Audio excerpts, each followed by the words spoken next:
তো হ্যালো জনগণ, কেমন আছো সবাই? তো আশা করি ভালো আছো, সুস্থ আছো। তো আজকে যাচ্ছি আমরা ইয়ামাহা শোরুমে, কারণ আমার সাথে হয়ে গেছে একটা ঝামেলা ইয়ামাহা শোরুমের ওনারের সাথে। কারণ আমি বেশি বুঝে গেছিলাম, একটু কারোর কথা না শুনে না জেনে আমি বাইক কিনতে চলে গেছিলাম একাই। এই কারণেই হয়ে গেছে আমার একটা বড় ভুল, যে ভুলের কারণে আমার আজকে যেতে হচ্ছে ইয়ামাহা শোরুমে। তো আমি যখন বাইকটা কিনেছিলাম তখন আমার কাছে যেই টাকাটা ছিল, অ্যাকচুয়ালি আমার B4 নেওয়ার কোনো ইচ্ছে ছিল না। তো অ্যাকচুয়ালি আমি নিতে চেয়েছিলাম আরসির পুরনো মডেলটা, যেই মডেলটা এখন নতুন অ্যাভেলেবেল নেই, এখন নতুন অন্য মডেল করেছে, যার কারণে যেটা আমার পছন্দ হয় না, একদমই পছন্দ হয় না। তো আমি সেইটা নিইনি। আর পুরনো তো নিতে দেয়নি আমার বাড়ি থেকে, কারণ পুরনো পছন্দ করে না, নতুন নিতে বলেছিল, যার কারণে আমি নিতে চেয়েছিলাম। তারপর V3, তো V3 তো অ্যাভেলেবেল ছিল না। তারপর আমার নিতে হয়েছে B3 থেকে V4M।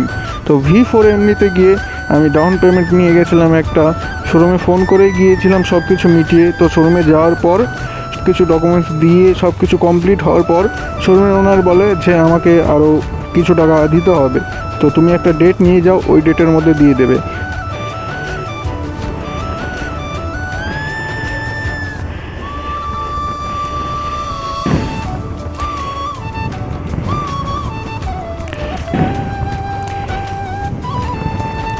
তো সব কিছুই ঠিক চলছিল। তারপর ডেটও নিয়ে এসেছিলাম, নিয়ে আসার পর সে যে ডেটটা ছিল ওই ডেটের মধ্যে আমি দিতে পারিনি। আমাকে ফোন করেছিল শোরুমের ওনার। তারপর আমি ওনার কাছে এক সপ্তাহ টাইম চাই, কারণ আমার কিছু পার্সোনাল প্রবলেম ছিল, যার কারণে আমি টাকাটা দিতে পারিনি। তো এক সপ্তাহ টাইম চেয়েছিলাম, উনি এক সপ্তাহ টাইমও দিয়েছিল কিছু কথাবার্তা বলার পর। তারপর সেই এক সপ্তাহের মধ্যে আমার এই ঘটনাটা ঘটে যায়। আমাকে শোরুম থেকে দুদিন পরেই ফোন আসে। ফোন আসার পর আমাকে বলা হয় যে আপনি পেমেন্টটা করেননি, ডেট চলে গেছে, দুদিন হয়ে গেছে।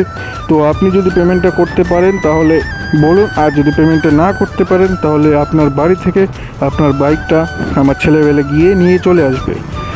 তো এইটা শোনার পর আমি যে ওনাকে রিপিট কথাগুলো বলবো যে কী কারণে এই সব বলছেন, কারণ আপনার সাথে তো আমার দুদিন আগেই কথা হয়েছিল, কিন্তু এগুলো বলার আগেই ফোনটা রেখে দেয়। আমি কল ব্যাক করি, ফোনটা রিসিভ করে না, যার জন্য আমাকে আজকে যেতে হচ্ছে শোরুমে। তো শোরুমে গিয়েই কথা হবে, যা হবে। তো গাইজ শোরুমে চলে এসেছি, তো সামনেই শোরুমে ভেতরে ঢুকে দেখা যাক কি হয়। ঠিক আছে, তো ভিডিওটা দেখে রাখো।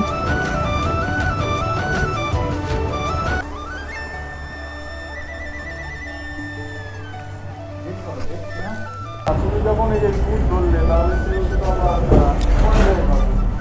পরে দেওয়া হয়তো ভালো হবে। হ্যাঁ হ্যাঁ ঠিক আছে, ঠিক আছে, সেই কোনো কথা না। ঠিক আছে, তাহলে নাম্বার প্লেট লাগিয়ে দাও। কোনটা নাম্বার? ভুল পেমেন্ট করবে, একটা লাইসেন্সে কোনো পেপার দেবো না, পেপার নাম্বার দেবো না।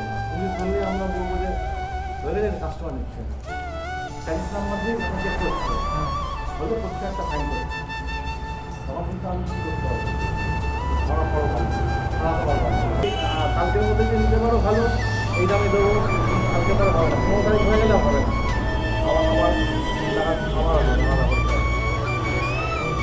তাহলে কী করতে হবে? আমার তো ইনভেস্ট করে নিতে হচ্ছে না, আমাকে কি ছেড়ে দিচ্ছে না ব্যাংক, আমার ছেড়ে দেবে। ব্যাংক থেকে আমার সাথে অন্যরকম কথা ছিল, তাই আর কালারটা যে যেটা বললাম সেটা বেড়ে যাবে। 8 কালারের মধ্যে নিলে কেমন ইন্টারেস্ট আমি বুঝতে পারছি না। তো কোনো ব্যাংকের থেকে তাহলে আমি তো এটা পরে দিলেও তো প্রবলেম নেই, তাই না? কোনটা? এইটা হ্যাঁ, যত লেট প্রবলেম হবে, এবার যদি এই মাসে 15 তারিখ হয়ে গেলে আমার মানে মাসে ইন্টারেস্ট কেমন দিচ্ছে? মাসে 500 টাকা ওইটাই দিতে পারবো। নিতে না। আমি ফোন করে তো এসেছিলাম তোমাকে, নাহলে আমি শোরুমে আসতাম ডিরেক্টলি। তোমার তো আমি জানো না, তোমার যেমন দিয়েছে লোন তোমার সেভাবে দেওয়া হয়েছে। পেমেন্ট করতে পারো না, তো আমি মেরে দিয়েছি পিন।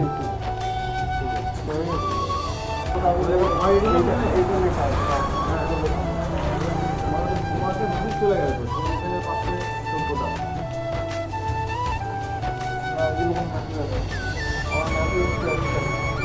কি মেসেজ এসে দেখো না। দেখে থেকে কিছু লাভ নেই, তোমার ইএমআই আসবে 55 ইএমআই কত?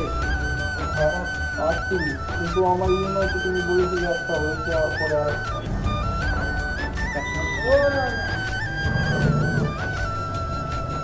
এই পাউচটা সামনে লাগাবো, এক সেকেন্ড করে রাখো, 15 বছর ভ্যালু ওগুলো আমি পাইনি।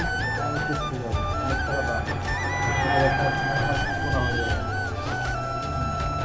এটাই লিঙ্কটা লেমিনেশন করবো, এটা আসতেই হবে। আজকে আসো আর এক বছর পরে আসো, তখন ডবল টাকা, তখন 1 মাস ঘুরাবো, হবে না। আসো না, তুমি যেখানে যাও যাও, যে কোর্টে যাও, আমার কাছে যাও। আমার লয়ার কোথায় আছে হাইকোর্টে? আমাদের এখানে আসলে শোরুম আছে, আমরা সব ট্রেনিং করা আছে। আমার একটা রাস্তা অনেকগুলো রাস্তা, একটা বন্ধ হলো আর একটা চলে। তো গাইজ দেখতেই পেলে গেছিলাম, তো কেমন ঝামেলা করলো। আর ওই লোক হচ্ছে তোমার মানে ওই লোকেরই ব্যাংক, মানে সুদ ওনার হিসাবে নিচ্ছে উনি, মানে দিন ওয়াইজ নিচ্ছে, মানে দিনে ওনার যখন মনে হবে যে সুদটা বাড়ানো দরকার তখনই বাড়াচ্ছে। আমি যে অ্যামাউন্টটা নিয়ে গেছিলাম ওটা তো দেখে আমার লেখা ছিল, একটা স্লিপের মধ্যে লিখে দিয়েছিল, ওই অ্যামাউন্টটাই নিয়ে গেছিলাম। এখন তার থেকেও অনেকটা বেশি বলেছে, যার জন্য পুরো টাকাটা তো আমি দিতে পারলাম না, কারণ আমি নিয়ে যাইনি। বললাম যে তাহলে পরে আসবো, তারপরে আবার বললাম যে তাহলে নাম্বার প্লেটের টাকাটা পরে দেবো, পরে লাগাবো, এখন আপাতত যেই টাকা বাকি আছে সেই টাকাটাই দিই। তো তারপর ওইখান থেকে বেরিয়ে চলে আসলাম। তো এখন বাড়ির দিকে যাচ্ছি। আর কি বলবো, ফার্স্ট টাইম কিনেছি গাড়ি, তো আমি তো জানি না যে কেমন কি হয়। তো আমি বুঝতে পারছি এখন যে কি ভুলটাই করেছিলাম। এর থেকে ভালো যদি আমি কৃষ্ণনগরে যেতাম তাহলে মনে হয় আমার অনেকটা ভালো হতো। মনে হচ্ছে এইখান থেকে ব্যবহারটা ভালো হতো, আমার যেটা মনে হচ্ছে। তো যাই হোক, এখন কিনে ফেলেছে এইখান থেকেই, এখন আর তো কিছু করার নেই।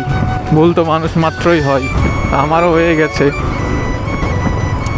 এরপর থেকে যেন না হয় সেটাই দেখবো আর কি। তো ভিডিওটা তোমাদের জন্য যদি হেল্পফুল হয়ে থাকে তো একটা লাইক, শেয়ার, সাবস্ক্রাইব আর কমেন্ট করে দেবে। তো নেক্সট ভিডিওতে আবার দেখা হচ্ছে নতুন একটা ভিডিও নিয়ে। তো ততক্ষণের জন্য টাটা, বাই বাই।